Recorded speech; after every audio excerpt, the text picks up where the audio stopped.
In this video, I'm going to give you all the strategies and principles that I use to train my sales team as well as several others across the country so you can do the same thing for yours. What's up, everybody? My name is Henry Eisenstein, and if you don't know who I am, I've been a part of over $400 million worth of real estate transactions, and I'm only 28 years old. In this video, we're going to be talking about all the principles and strategies that I currently use now to train my sales team of nearly 60 people nationwide, as well as all of the other dozens and dozens of sales teams that I've trained over the years. The cool part about this is that I don't care if you're starting with one staff member currently, or you have 100 salespeople on your team, or anything in between. This is for every single person out there who's looking to either start a team or has a team currently. Point number one, it's all about culture, baby. Culture to me is what building a team is all about, is having a group of individuals who care about each other so deeply that they're willing to literally run through a wall for each other. So if you're a team leader, you're going to want to have a dedicated group of individuals who are driven all to the same goal. It's like having a sports team. I can assure you that the one thing that I love about sports more than anything is the culture some of these teams have. So again, if you can think about any team that was a top-notch team in any year, right? Some of you guys are huge sports fans of a certain team. You're going to talk about number one, why you actually like the team, but more importantly, what does that team do for culture? Because think about it. They're working diligently, whether that's in practice, preseason, or during the current season, or during games leading up to the Super Bowl, right? So they're playing throughout the entire year, or practicing throughout the entire year for one game. One few hour game throughout the entire year. That's what they're pushing super hard for, right? The one common goal is get to the Super Bowl and obviously take home the championship. For your sales team, what drives great culture? First and foremost is number one, humanize everyone.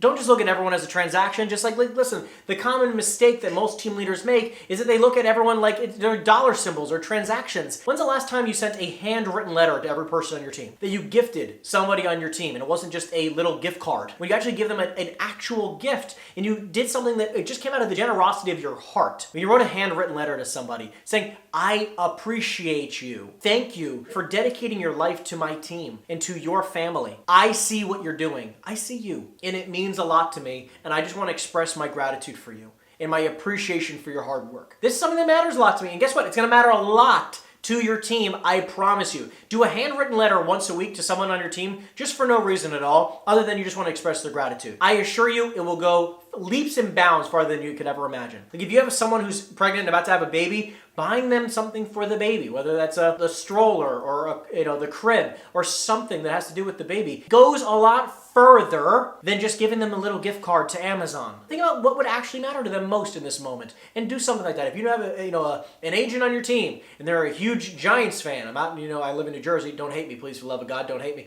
But the point I'm trying to say is, like, if they're a huge sports fan, buy something that has to do with their team. That will go a lot further than getting a gift card. And last thing I'll even say is figure out what really matters to these people and go there. I'll give you an example. If they're a full-time staff member, a lot of these people would prefer time off and give them a week's paid vacation. That doesn't cost you a lot of money to do that. You're talking about a few $100s most of the time. And a week's paid vacation to them is like mind-blowing stuff, right? As well as you can even give them a 3-day trip, a weekend getaway. I've done weekend getaways for my team before, and it costs maybe $1,000, maybe $1,500, maybe at worst $2,000, depending on where you're sending them. But like $1,000 to $2,000 to show your gratitude for one of the hardest working team members you have. I mean, come on. That's what really, really matters these days, is going above and beyond and building that culture. I'm going to give you a couple awesome points about culture later on in this video. So let's dive into point number two. So point number two is all about the dynamic of your real estate team. There are several different ways to have a real estate team, and I'm sure many of you listening here today who may have a team or may not have a team, there's like thousands of different ways, supposedly, apparently, of ways you can have a team. The reason why I'm saying this is because I want to break this down into two categories. Because in my eyes, there's really only two ways to have a team. You either go big on the catering side, which is like the Henry team or the U team, right? You have a team that's just a bunch of people who cater to your clients, which is, by the way, probably the most profitable. A team of caterers, people who are all mostly full-time employees, not just regular real estate agents who work on commissions. These are full-time employees who just cater to your business. Again,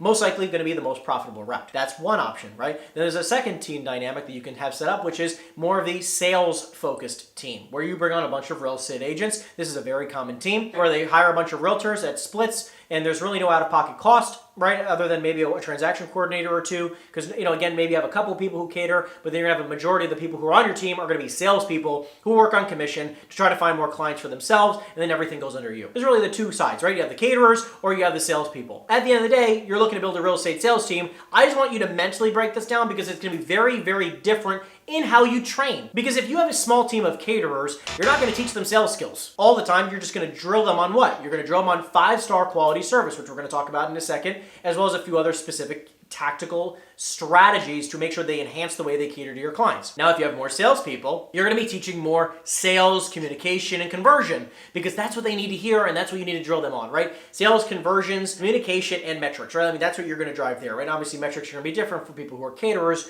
and people who are salespeople. Let's move into number 3, which is all about salespeople, okay? Let's talk about salespeople first. When it comes to a salesperson, again, you're going to want to drill them on the topics we just talked about, which again, number 1 is prospecting, lead generation. Number 2 is going to be all about conversion. The next one is going to be all of the key metrics in between around that. So let me explain. The metric you're going to want to track is the following. With every single one of your team members, by the way, very, very crucial. The amount of conversations, the amount of leads that they're generating from those conversations, how many appointments they've set, the appointments now conducted from the appointment set, because there's going to be a little bit people who cancel. They're going to have the amount of contracts signed, the amount of professional partners they're meeting or people that they're networking with. They want to add to their network each and every single week. And lastly, how many times they're asking for a referral. Every single one of those metrics is then going to drive sales, aka drive dollars to your bottom line. That's for the sales side. Yes, it's all very important to track those metrics, but you're also going to want to drill them on their scripting. Part of the foundational part of your culture here is talking about making sales and talking about money an okay thing, because a lot of people think that they're not salespeople, even though they're licensed as real estate salesperson. So for them to think that they're not going to be a salesperson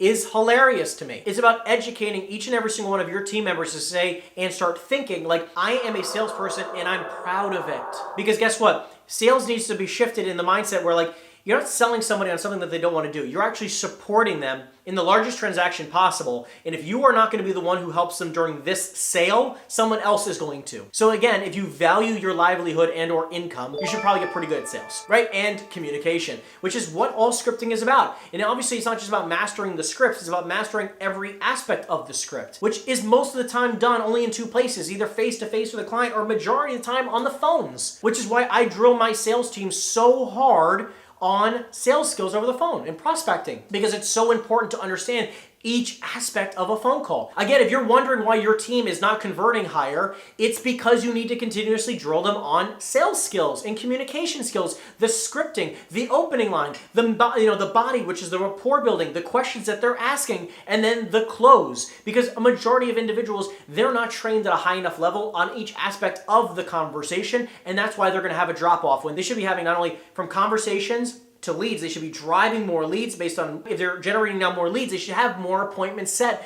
if they understand how the conversations work over the phone. This is why we drill sales so much. Let's talk about the flip side, which is the number next here is about catering. This is full-time employees, guys. Full-time employees, any staff member, even if it's a paid per transaction, it's all about how they cater to the client on your behalf. Okay, because if it's the you team, right, you're watching, your name is John, it's the John Smith team, right? The point that I'm trying to make here is that these individuals work for you, not for themselves. They work for you directly, and they're just here to cater to your clients at the highest level of customer service. And what you should be drilling for them during your meetings is going to be, how do we cater to these individuals at a higher level? How do we improve the value created based on our client customer service? That's what's most important when it comes to people who are catering. It can be as simple as how your team answers the phone. Hi, thank you for calling Team Real Estate Enhanced. This is Sally speaking. How may I help you? Everything needs to be aligned. Because if you call the Ritz-Carlton, call them, I dare you. Call them and see exactly how they answer the phone. Call the Four Seasons. See how they're answering the phone. High quality of individual, see how they answer the phone. Your team should be doing the same exact thing. How fast do they get back to you if you ask for some type of information?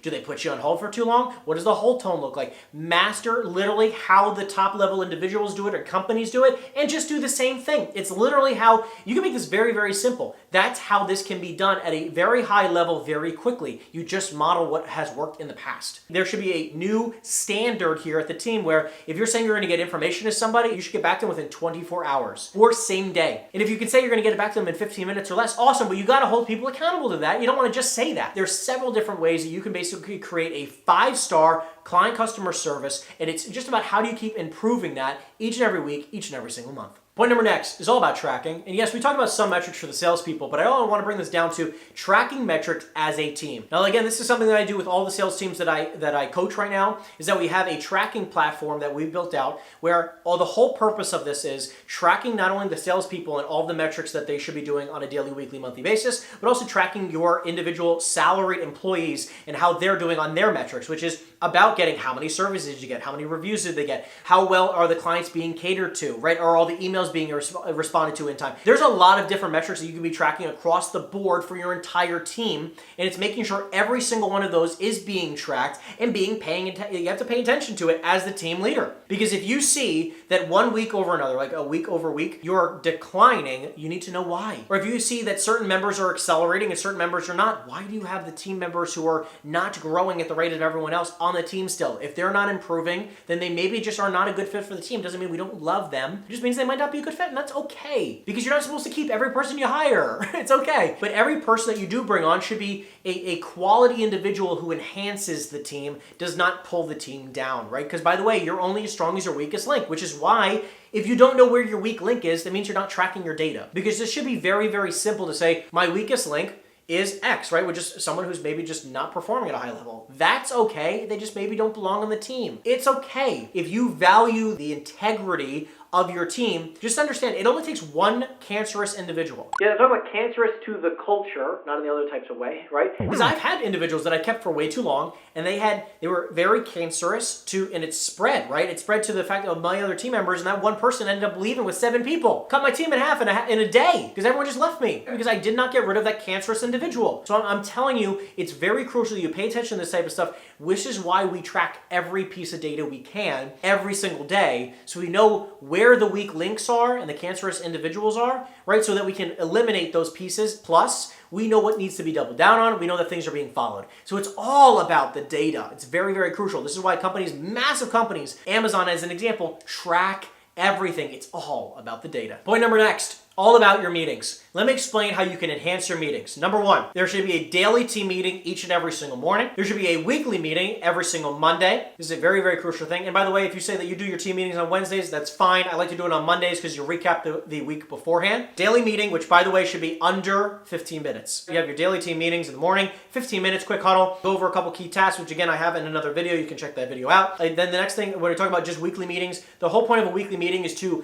go and review what happened last week. Last week, we had this many listings taken, this many contracts written, we had this many leads generated. What's going on? Like, you want to talk about this every single week so that, guess what? You can say, hey, this week we need to beat last week. The entire goal of this week is to just beat last week. It doesn't need to be anything crazy. And by the way, if you're wondering if your goal is to sell X amount of properties, and right now year to date you're at X, you know what the gap is. It's pretty simple once you track the information, which is why tracking is so important. So, but again, I like to review that each and every single week on every single Monday, and that could be a 30-minute to 1 hour meeting. Next, you're gonna have one monthly meeting, whereas this is probably going to be somewhere between 2 and 4 hours. And again, listen, I'm going to say this really quickly. This is very, very crucial. Where you do these meetings matters. Now, the daily team meeting and the weekly meeting, I like to do that in person. I always have done it in person until recently, where my team is now national, because we do a lot of commercial investments all across the country. But the point that I'm trying to make now is that it's important to understand where, if you are local, right, like I would try to do it in person with as many people as possible. And some people can be on Zoom. That's okay. The daily meeting and the weekly meeting, that's a little bit okay. But